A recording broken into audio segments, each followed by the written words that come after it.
High friends, আমি Shobhan. Welcome to my YouTube channel. এখন আমি Ajeya the special task force এই ওয়েব সিরিজটা নিয়ে আমি কথা বলবো, যেটা 21 আগস্ট 2026 হইচই ওটিটি প্ল্যাটফর্মে চলে এসেছে। আমি যদি ডিউরেশনের কথা বলি, 3 ঘন্টা 12 মিনিট এই ওয়েব সিরিজটার ডিউরেশন। এটা সিজন ওয়ানটা যেভাবে শেষ হয়েছে সেটা দেখে বোঝাই যাচ্ছে যে সিজন টুটা নিশ্চয়ই আসবে। কিন্তু কথা হলো, এখানে কিন্তু সিজন ওয়ানটাকে যেভাবে তারা কমপ্লিট করেছে, সেটা কিন্তু যে মোড়কে তারা জিনিসটা কমপ্লিট করেছে, সেটা কিন্তু আমার দেখতে বেশ ভালো লেগেছে।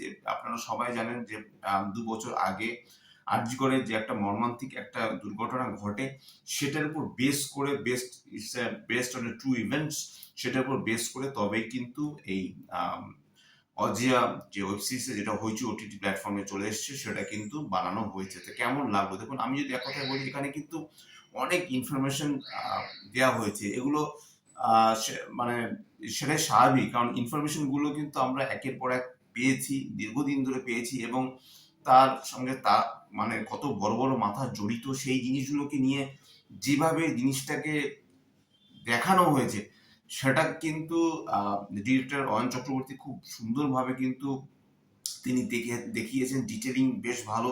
এখানে লিড কাস্ট রয়েছে সৈনী সরকার, ইন্দ্রাশিস রয় রয়েছে, সুদীপ মুখার্জি রয়েছে, তাবর তাবর অভিনেতা অভিনেত্রী রয়েছেন। এবং এখানে এই যে দেবকর্ণার যে ক্যারেক্টারটা, সে যথেষ্ট ভালো অভিনয় করেছে। মানে যে ভিকটিমের কথা আমি বলছি, তার কথা।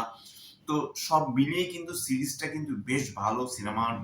সিনেমাটোগ্রাফির কাজ যথেষ্ট ভালো, বিজিএম এর কাজ ভালো, সংলাপ যেভাবে লেখা হয়েছে সেটা বেশ ভালো। এবং এখানে একটা কথা আছে, সেটা হলো অয়ন চক্রবর্তীর কিন্তু একটা নিজস্ব একটা টিম কিন্তু এখানে রয়েছে। আমি সবসময় দেখেছি অয়ন চক্রবর্তী যখন ডিরেকশন করেন, তখন তার এডিটর, তখন তার স্ক্রিন প্লে যে সাজায় বা স্টোরিটা যে লেখে, মিউজিক ডিপার্টমেন্ট থেকে শুরু করে প্রত্যেকটা ডিপার্টমেন্টের লোক কিন্তু অলমোস্ট সেম হয়। যেমন এখানে মিউজিকের কাজ করেছে কিন্তু নবন বোস কিন্তু অয়ন চক্রবর্তীর কাজগুলোতে তিনি কিন্তু মিউজিক করে থাকেন। এবং হইচই যে ওটিটি প্ল্যাটফর্ম যেটা রয়েছে, সেখানে কিন্তু আহ, গতে বাধা জিনিসগুলো সবসময় যে থাকে সেটা বলবো না, কিন্তু আমি তাও বলবো যে সেখান থেকে বেরিয়ে এসে হাটকে একটা অন্য টাইপের একটা কাজ এখানে করেছে। এবং সেই কাজটা কিন্তু দর্শক কতটা মানে মেনে নিয়েছে, দর্শকের কতটা ভালো লেগেছে, সেটা আহ, মানে সময়ের অপেক্ষা। তা 2 দিন লাগলো আমার দেখতে। আহ, একটু বড়, কিন্তু কোথাও কোনো বোরিং ব্যাপার নেই। যদিও বোরিং কথাটা আমার এখানে বলা একদম উচিত হবে না, কারণ এখানে যে ব্রুটালিটিটাকে যেভাবে দেখানো হয়েছে, এখানে যেভাবে ইনফরমেশন গুলো গ্যাদার করা হয়েছে, যেখানে এভাবে প্রত্যেকটা ক্যারেক্টার একটা ক্যারেক্টার সাথে একটা ক্যারেক্টার জুড়ে ছিল। এবং এবং Ajaya the special task force এটাকে যেভাবে মানে হাইলাইট করা হয়েছে, মানে আমি বলতে চাইছি যে সৈনী সরকারের যে টিমটা রয়েছে, সেই টিমটা এখানে যেভাবে কাজ করেছে, সেটা কিন্তু এক কথা অসাধারণ। আমার কিন্তু কাজটা বেশ ভালো লেগেছে। এবং অনেকদিন পর দেখলাম হইচই অন্যরকমের একটা কাজ নিয়ে এলো, যে কাজটা একটা সাড়া ফেলেছে হইচই। অজয়ের যে ট্রেলারটার ভিউজও বেশ ভালো ছিল। এবং আমি আশা করব, আমি আশা করব না, আমি আশাবাদী যে এই অজয়া কাজটা লোকে দেখুক, লোকে জানুক। যারা জেনেছে তারা তো অনেক কিছুই জেনেছে। এবং এই যে সুবিচার পাওয়া এবং না পাওয়া, যে দেবকর্ণার যে ক্যারেক্টার, তার যে বাবা মায়ের তাদের যে দুঃখ কষ্ট, সেই দুঃখ কষ্টের অংশীদারি হওয়া, বা সেই অংশীদার ভাগিদার হওয়া, সেটা তো একটা অন্যরকম একটা লেভেলের ব্যাপার। তো সেখানে সেই কাজটা কতটা কি ভালো মতো সাকসেসফুল পেয়েছে সে কি পায়নি, সেটা জানতে হলে আমাদের এই সিরিজটা দেখতে হবে। এবং আমি আশা করব যে এই সিরিজটা আপনারা দেখুন এবং এই সিরিজটাকে সাপোর্ট করুন। এই সিরিজটা কিন্তু সত্যিই অর্থে বেশ ভালো হয়েছে। এবং Ayan Chakraborty as a director হিসেবে তার কাজ কিন্তু আমার যথেষ্ট ভালো লাগে। তার আগের কাজগুলো যথেষ্ট ভালো। তো আপনারা কাজগুলো দেখুন, আশা করি আপনাদের এই কাজগুলো বেশ ভালো লাগবে। তো আমি আর বেশি কিছু বলবো না, শুধু এতটুকু কথাই বলবো, যেখানে যে ইনফরমেশন গুলো গ্যাদার করা হয়েছে এবং সেভাবে যেভাবে দেখানো হয়েছে, সেটা কিন্তু বেশ বেশ অন্যরকম একটা ভাইব আপনাকে এনে দেবে। এবং এই সিরিজটাকে দেখে মানে কেউ সিরিজটাকে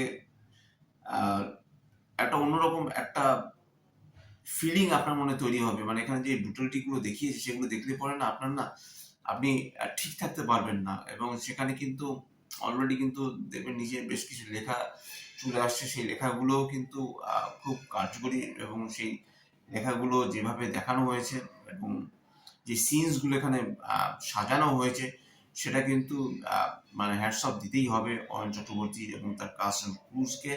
আমি এতটুকুই বলবো, আপনারা যারা অজয়া দেখেননি তারা দেখুন হয়েছে ওটিটি প্ল্যাটফর্মে গিয়ে। আশা করি আপনাদের বেশ ভালো লাগবে এবং এটা আরজিকর কাণ্ডের যে ট্রু ইভেন্টকে নিয়ে তৈরি করা সেটা বোঝাই গেছে। শুধু নামগুলো চেঞ্জ করা হয়েছে, কারণ দেখুন নামগুলো দিয়ে তো এইভাবে দেখানো যায় না, নামগুলো চেঞ্জ করা হয়েছে এবং তার পিছনে একটা মানে ডক্টর তাকে মার্ডার করে দেয় এবং তার পেছনে যে বড় বড় মাথা কেন ছিল, কেন দেববর্মার পেছনে এত বড় বড় ক্যারেক্টারগুলো লেগেছিল, সেটা জানতে হলে আপনাদের এই সিরিজটাকে কিন্তু খুব মনোযোগ সহকারে দেখতে হবে। আশা করি আপনাদের এই সিরিজটা যারা দেখেছেন তাদের ভালো লেগেছে, যারা দেখেননি তারা প্লিজ সিরিজটাকে দেখুন। আশা করি আপনাদের বেশ বেশ ভালো লাগবে। তো এটাই ছিল আমার Ajaya season 1-এর web series review. যদি আপনাদের আমার চ্যানেলটা ভালো লেগে থাকে, লাইক শেয়ার কমেন্ট এবং সাবস্ক্রাইব করতে ভুলবেন আমার চ্যানেলকে। আমি সাধারণত শর্টসই এখন বানাচ্ছি, ভিডিও খুব একটা বানাচ্ছি না। এই সিরিজটা দেখার পর আমার কোথাও কি মনে হলো যে একটু ভিডিওটা বানাই বা লোকের সাথে কথা বলি, কারণ শর্টসে তো সেরকম হয়তো বা ভিউজ পড়ে, কিন্তু সেইভাবে তো শর্টসে অনেক কথাই বলা হয় না, ডিটেলিংয়ে বলা হয় না। এখানে আমি ডিটেলিংয়ে কিছু অনেক কিছু এড়িয়ে যাচ্ছি, বলছি না, কারণ কেউ যদি আমার ভিডিওটা দেখে, সে যদি অজয়া না দেখে থাকে তাহলে হয়তো বাবা সে অনেক কিছু জেনে যেতে পারে। তো সেই জন্য আমি সবসময় হাইড করে রাখার চেষ্টা করি। সিরিজটা মাত্র 2 দিন হয়েছে, আজকে সানডে, আজকে অনেকে ছুটির দিনে বাড়িতে বসে যদি অজয়া সিরিজটা দেখে আশা করি ভালো লাগবে। তো এটাই ছিল অজয়া ওয়েব সিরিজের রিভিউ। যদি আমার চ্যানেলটা ভালো লাগে তাকে লাইক শেয়ার কমেন্ট এবং সাবস্ক্রাইব করতে ভুলবেন আমার চ্যানেলকে। ইনস্টাগ্রাম লিঙ্ক, ফেসবুকের লিঙ্ক এবং ইউটিউবের লিঙ্ক আমার ডিসক্রিপশন বক্সে দিয়ে দেওয়া রয়েছে, সেখান থেকে আপনারা কমেন্ট করতে পারেন। Till then, stay tune, tata, love you, bye bye, good night. এবং অবশ্যই আপনারা বাংলা সাথে থাকুন, বাঙালির সাথে থাকুন এবং এমন কখনো কোনো কাজ করবেন না যে কাজটা অন্যকে ব্যথা দিতে পারে বা অন্যকে কষ্ট দিতে পারে, তেমন কাজ আপনারা কখনোই করবেন না। এই বলে আমি আমার ভিডিওটা এখানে শেষ করছি। Children, tata, love you, bye bye, and good night.